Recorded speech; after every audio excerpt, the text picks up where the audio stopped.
April 11th, the Foxlike King. Luke chapter 23, verses 6 to 12. When Pilate heard this, he asked whether Jesus was a Galilean, and when he learned that he belonged to Herod's jurisdiction, he sent him over to Herod, who was himself in Jerusalem at the time. When Herod saw Jesus, he was very glad, for he had long desired to see him, because he had heard about him, and he was hoping to see some sign done by him. So he questioned him at some length, but he made no answer. The chief priests and the scribes stood by, vehemently accusing him, and Herod and his soldiers treated him with contempt and mocked him. Then, arraying him in splendid clothing, he sent him back to Pilate. And Herod and Pilate became friends with each other that very day, for before this they had been at enmity with each other. Pontius Pilate sent Jesus to Herod Antipas. He was the son of Herod the Great, who, enraged at the thought of a rival king, had ordered the massacre of Bethlehem's baby boys, described in Matthew chapter 2, verses 16 to 18.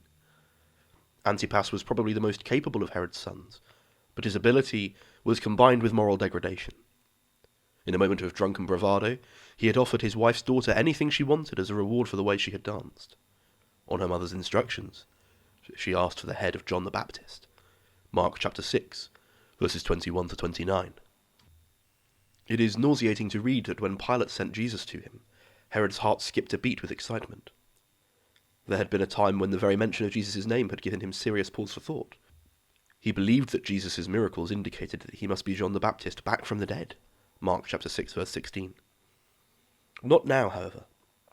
When Herod saw Jesus, he was very glad, for he had long desired to see him because he had heard about him, and he was hoping to see some sign done by him. Chapter 23, verse 8.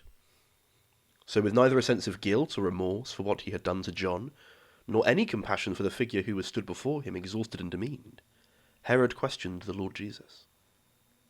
But Jesus had long ago spoken his last word to Herod Antipas: "Go and tell that fox, behold, I cast out demons and perform cures today and tomorrow, and the third day I will finish my course."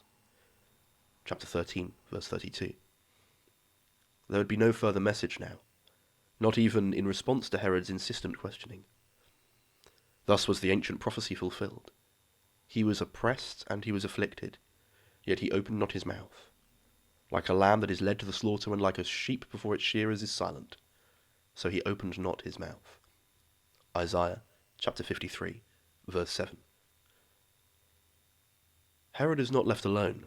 The chief priests and their minions are there, baying for Jesus' blood. Verse 10. Now Herod himself and his soldiers join in the terrible scene. Herod and his soldiers treated Jesus with contempt and mocked him. Chapter 23, verse 11. Here Jesus stands before them, despised and rejected by men, a man of sorrows, and acquainted with grief. Isaiah chapter 53, verse 3. But Herod was not finished. He had one final scheme to further demean this rival king.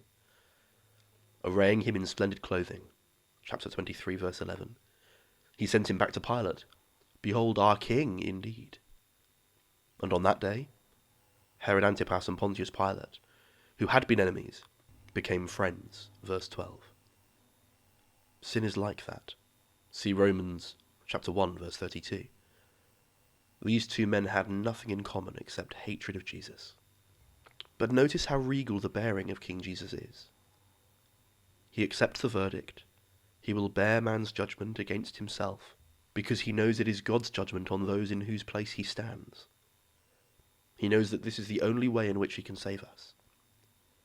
Soon the early Christians would come to understand this. Truly, in this city, Jerusalem, there were gathered together against your holy servant Jesus, whom you anointed, both Herod and Pontius Pilate, along with the Gentiles and the peoples of Israel, to do whatever your hand and your plan had predestined to take place. Acts chapter 4, verses 27 to 28. In every cruel detail, it was all as God had planned. And in every cruel detail, it was all endured for us. Today's reflection. God can weave even human wickedness in his sovereign plan of salvation. How have you seen that in your own experience in the past? How does that strengthen you to face trouble in the future? This devotional series is being produced with the kind permission of the Good Book Company. A link to the book To Seek and to Save by Sinclair Ferguson can be found in the description below.